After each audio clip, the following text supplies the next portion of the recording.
ಇಂದಿನ ಯುವಜನತೆ ಒಳ್ಳೆಯ ಮಾರ್ಗದಲ್ಲಿ ನಡೆದು ಸಮಾಜಕ್ಕೆ ದಾರಿದೀಪವಾಗಬೇಕು. ಎಲ್ಲರಿಗೂ ಶರಣಾರ್ಥಿ. ನನ್ನ ಹೆಸರು ಕಾವೇರಿ ಕಟಗಿ. ನಾನು ಧಾರವಾಡದಿಂದ ಬಂದಿದ್ದೇನೆ. ಇಲ್ಲೇ ಹಿರೇಹೊನ್ನಳ್ಳಿ ಗ್ರಾಮದಲ್ಲಿ ನಡೆದಂತಹ ಕಾರ್ಯಕ್ರಮದಲ್ಲಿ ನಾನು ವಚನನೃತ್ಯವನ್ನು ಪ್ರದರ್ಶಿಸಿದೆ. ಗುರು ಬಸವಣ್ಣನವರು ಮಹಿಳೆಯರಿಗೋಸ್ಕರ ಅನೇಕ ಸುಧಾರಣೆಗಳನ್ನು ಜಾರಿಗೆ ತಂದರು.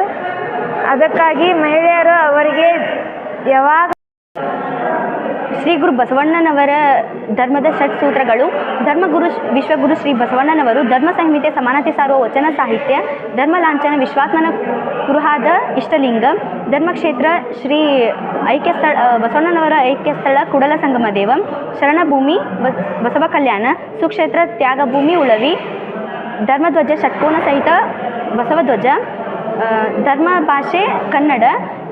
ಶ್ರೀ ಗುರು ಬಸವಣ್ಣನವರು ಮಹಿಳೆಯರಿಗೋಸ್ಕರ ಅನೇಕ ಸುಧಾರಣೆಗಳನ್ನು ಜಾರಿಗೆ ತಂದರು.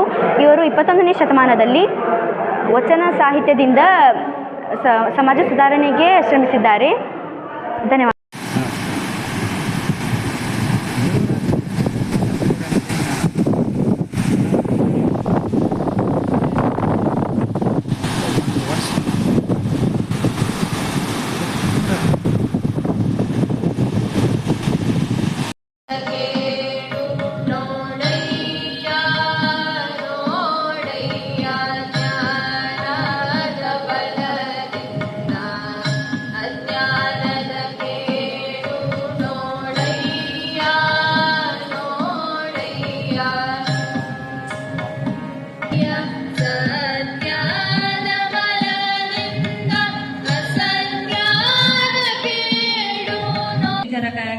ಕರ್ತವ್ಯ ನಿರ್ವಹಿಸ್ತಾ ಇದ್ದೀನಿ.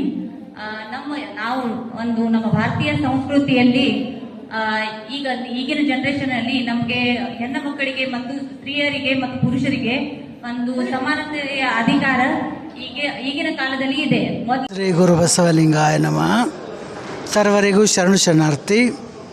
ಇವತ್ತಿನ ದಿವಸ ಶ್ರಾವಣ ಮಾಸ ಕಾರ್ಯಕ್ರಮ ಹಿರೇಹೊನ್ನಳ್ಳಿ ಅನುಭವ ಮಂಟಪದಲ್ಲಿ ನಡೀತಾ ಇದೆ.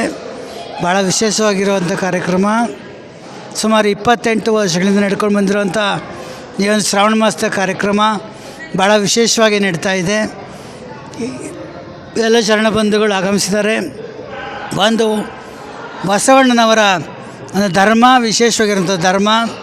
ಯಾವುದೇ ಜಗತ್ತಿನ ಇತಿಹಾಸದಲ್ಲಿ ಯಾವುದೇ ಧರ್ಮದಲ್ಲಿ ಇರಲಾರಂಥ ಸಮಾನತೆ, ಸಹೋದರತ್ವ, ಸಂಘಟನೆ, ಸಂಸ್ಕಾರ ಕೊಡುವಂಥ ಏಕೈಕ ಧರ್ಮ ಬಸವ ಧರ್ಮ. ಅಂಥ ಒಂದು ವಿಶೇಷವಾಗಿರೋ ಧರ್ಮದ ಪ್ರಚಾರ ಈ ಒಂದು ಶ್ರಾವಣ ಮಾಸದ ಕಾರ್ಯಕ್ರಮ ವಿಶೇಷ ಕಾರ್ಯಕ್ರಮ. ಹಾಗೆಯೇ ಈ ಒಂದು ಅನುಭವ ಮಂಟಪದ ಮೂಲಕ ಎಲ್ಲರಿಗೆ ಸಂದೇಶವನ್ನು ತಲುಪಿಸಲಾಗ್ತಾ ಇದೆ. ಶ್ರಾವಣ ಮಾಸದಾದ್ಯಂತ ಒಂದು ತಿಂಗಳಾದ್ಯಂತ ವಿಶೇಷವಾದ ಕಾರ್ಯಕ್ರಮ ನಡೀತಾ ಇದೆ. ಪ್ರತಿನಿತ್ಯ ಬೆಳಗ್ಗೆ ಲಿಂಗ ಪೂಜೆ ನಡೀತಾ ಇದೆ. ಎಲ್ಲರೂ ಸಹ ಭಾಗಿಗಳಾಗಿ ಈ ಕಾರ್ಯಕ್ರಮದ ಯಶಸ್ವಿ ಪಡ್ಕೊಳ್ಬೇಕು.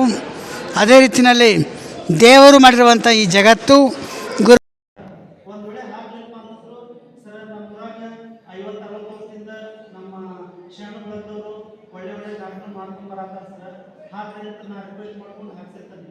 ಅದಕ್ಕೆ ಮೊದಲ ಧನ್ಯವಾದಗಳನ್ನು ತಿಳಿಸ್ಬೇಕಂದ್ರೆ ನಾ ವೇದಿಕೆ ಮೇಲೆ ಕುಂತಾರ ಅವ್ರು ಕೂಡ ಜಗಳ ಮಾಡ್ತಾನೆ.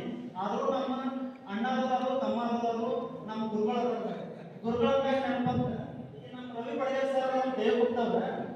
ನಾನು ಅವ್ರಿಗೆ ಎಷ್ಟು ಋಣಿಯಾಗಿದ್ರು ಕಡಿಮೆ. ಯಾಕಪ್ಪ ಅಂತಂದ್ರೆ ನಾನು ಅಧ್ಯಕ್ಷ ಆಗಿದ್ದೆ. ನಿಮ್ಮ ಹೆರುವೆ ಹುಡುಗಪ್ಪವ ಇಡೀ ಕಲಗಡಗಿ ತಾಲೂಕು ಅಧ್ಯಕ್ಷ ಅದೇನ. ಅಧ್ಯಕ್ಷ ಹೆಂಗಂದ್ರೆ